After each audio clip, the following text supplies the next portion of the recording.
There were $1 trillion of subprime mortgages. These are mortgages that, no documentation, don't have to prove your income, very non-credit worthy. But there was a bubble mentality, a frenzy, and everyone, hey, buy a house and borrow money, fix it up, sell it for twice as much, walk away rich, and everybody was doing it. Mortgage default rates rarely get above 5%. 5% is really high in the mortgage market. So people were saying, smart people like Ben Stein, a financial analyst, but the central bank and others were like, well, okay, let's get crazy. Let's assume a 20% default rate, which has never happened, but just assume that's true. On $1 trillion of subprime mortgages, a 20% default rate would be a $200 billion loss, which was only slightly higher than the S&L crisis of the 1980s. Adjusted for inflation, it would have been a comparable loss. And the attitude was, well, we survived the 80s, we'll survive this. Yeah, it's bad, banks will take losses, stock prices go down a little bit, but we'll survive. What they missed is, yes, there was $1 trillion of subprime mortgages, but there were $6 trillion of derivatives. Yeah. That was invisible. So all of a sudden, 20% of that was $1.2 trillion. So you create derivatives out of thin air. Yeah. And there's no limit on how many you can have. They're off balance sheet, meaning give me the balance sheet of the company, I won't see them. You have to read the footnotes and then the information behind the footnotes. So non-transparent, unregulated, no limit on size. So the crisis was actually much worse than anyone realized. And then when it started to collapse, the contagion spread throughout the financial system. My point about 2008, it was because we did not learn the lessons of 1998 and we flew right into 2008. But once again, we have not learned the lessons of 2008, and we're going to fly right into the next storm. In 1998, Wall Street got together and bailed out a hedge fund. In 2008, the central banks got together and bailed out Wall Street. Who's going to bail out the central banks? In other words, the point is each crisis is bigger than the one before. The intervention gets elevated, larger dollar amounts, and are we now at the point where there's no one left to bail us out?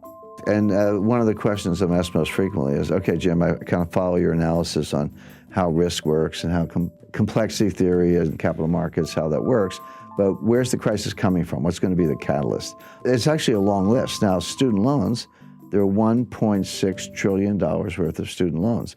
So this will go, and kind of this gets to your point, Francis, how do capital markets and money markets and Fed policy kind of leach into debt and deficits? So when a lender, credit union, or anybody, or university makes a loan to a student, and the Treasury guarantees that loan, which they do, it's off budget. Again, it's not strictly a derivative, but it is non-transparent. So then the student defaults, and the credit union, the lender, simply turns to the Treasury and said, here's your loan file, pay me. And the Treasury pays the lender because they've guaranteed the loan. Now it's on the Treasury. But until that point, that loss is not on the books of the United States government. That loss is not part of the deficit. But when the Treasury writes the check to make good on the guarantee, it does go into the deficit. So we think deficits are high now, but there's this $1 trillion tsunami of student loan losses that's going to pile on top of the structural deficits and make it even worse. So all these things are, I spend all my time analyzing these things. I see them all. I can describe them. I can see how they're going to converge into a worse crisis. But in the short run, people either ignore them or they just don't know anything about them. But why would Bernie Sanders even suggest that? And by the way, he's not alone. I think the other candidates have, Elizabeth Warren and Joe Biden and Kamala Harris, one way or another, have suggested that they would do something similar, that we need student loan relief, and that ends up going onto the budget and onto the taxpayers. But there's a school of economics, and I talk about this in chapter 5 of my book. It's called Modern Monetary Theory, MMT for short. Everyday viewers, everyday people to know anything about it, but more to the point, economists don't know anything about it. This is a new school of economics, if you want to think of it that way. So there is this modern monetary theory, but the leading scholar of modern monetary theory is a lady named Stephanie Kelton, who's a professor at the State University of New York, but she's the financial advisor to Bernie Sanders. What modern monetary theory says is that actually there's no limit on the amount you can spend. You can spend as much as you want, and the market will either buy the debt, or if they balk, the Fed will monetize the debt. So how much debt is there relative to the size of the economy. This is called the debt to GDP ratio, but the way it's a simple fraction you learn in the 5th grade. How much debt divided by the size of the economy? So in a simple example, if you had $5 trillion of debt and a $10 trillion economy, that fraction would be 1/2. So you would say the debt to GDP ratio is 1/2 or 50%. Today, the debt is larger than the economy.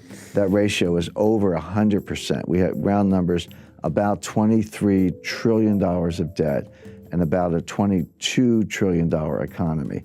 So the ratio is about 105%, highest since World War II. That troubles me, it troubles other economists. But my friend Stephanie says, what's the problem? You could take it to 150%, 200%, 250%. By the way, that's where Japan is. Japan's at 250%. Greece is 175% or so. Italy's 135%. They're all still standing. Go to the Ginza, it looks like Times Square. So you don't see visible signs of stress. And here's the irony. Ben Bernanke would absolutely not agree with this theory, and he said so publicly.